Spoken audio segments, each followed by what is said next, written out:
ಗ್ರಾಮದಲ್ಲಿ ಹನುಮ ಧ್ವಜ ತೆರವು ಮಾಡಿರೋದಕ್ಕೆ ಪ್ರತಿಭಟನೆ ಜೋರಾಗಿದೆ. ಕೆರಗೋಡುಗೆ ಎಸ್ಪಿ ಯತೀಶ್ ಭೇಟಿ ನೀಡಿದ್ದಾರೆ. ಅಲ್ಲಿನ ಸ್ಥಿತಿಗತಿಗಳ ಬಗ್ಗೆ ಪೊಲೀಸ್ ಅಧಿಕಾರಿಗಳಿಂದ ಮಾಹಿತಿಯನ್ನ ಪಡೆದುಕೊಳ್ತಾ ಇದ್ದಾರೆ. ಕೆರಗೋಡು ಗ್ರಾಮದಲ್ಲಿ ಭುಗಿಲೆದ್ದ ಹನುಮ ಧ್ವಜ ವಿವಾದ. ಕೆರಗೋಡು ಗ್ರಾಮದಲ್ಲಿ ಮಂಡ್ಯ ವರಿಷ್ಠಾಧಿಕಾರಿ ಯತೀಶ್ ಪೊಲೀಸ್ ವರಿಷ್ಠಾಧಿಕಾರಿ ಭೇಟಿ ನೀಡಿ ಮಾಹಿತಿಯನ್ನ ಪಡೆದುಕೊಳ್ತಾ ಇದ್ದಾರೆ ಅಧಿಕಾರಿಗಳಿಂದ. ಘಟನೆ ಬಗ್ಗೆ ಸಂಪೂರ್ಣವಾಗಿ ಮಾಹಿತಿಯನ್ನ ಪಡೆದುಕೊಳ್ತಾ ಇದ್ದಾರೆ. ದೃಶ್ಯಗಳಲ್ಲಿ ನೋಡ್ತಾ ಇದ್ದಾರೆ. ಕೆರಗೋಡು ಗ್ರಾಮದಲ್ಲಿ ಹನುಮ ಧ್ವಜದ ವಿವಾದ ಭುಗಿಲೆದ್ದಿದೆ. ಈಗಾಗಲೇ ಎಸ್ಪಿ ಯತೀಶ್ ಭೇಟಿ ನೀಡಿದ್ದಾರೆ ಕೆರಗೋಡಿಗೆ. ಏನಾಯ್ತು ಅನ್ನೋ ಕುರಿತಾಗಿ ಮಾಹಿತಿಯನ್ನ ಪೊಲೀಸ್ ಅಧಿಕಾರಿಗಳಿಂದ ಪಡೆದುಕೊಳ್ತಾ ಇದ್ದಾರೆ.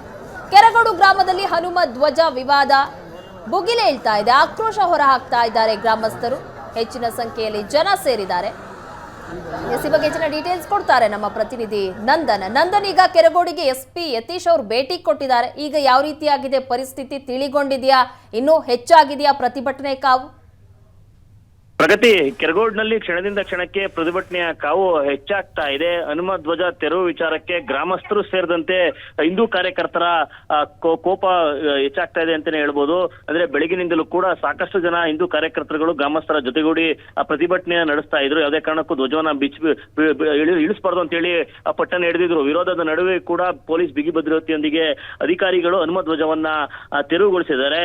ಇದು ಗ್ರಾಮಸ್ಥರ ಆಕ್ರೋಶಕ್ಕೆ ಗುರಿಯಾಗಿರ್ತಕ್ಕಂಥದ್ದು. ಅಂದ್ರೆ ಸ್ವಲ್ಪ ಹೊತ್ತು ತಣ್ಣಗಾದಂತೆ ಭಾಸ ಆಗ್ತಾ ಇತ್ತು ಕೆರಗೋಡಿನ ಪರಿಸ್ಥಿತಿ.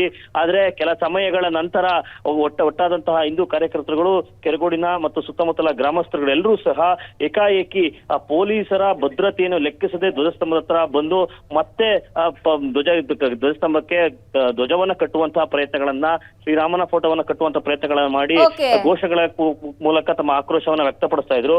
ಇದೀಗ ನಿಮ್ಮೆಲ್ಲ ಮಾಹಿತಿಗಾಗಿ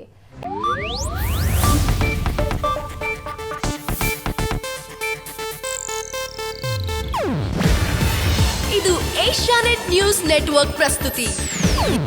ನೀವು ನೋಡ್ತಿದ್ದೀರಾ ಏಷ್ಯಾನೆಟ್ ಸುವರ್ಣ ನ್ಯೂಸ್.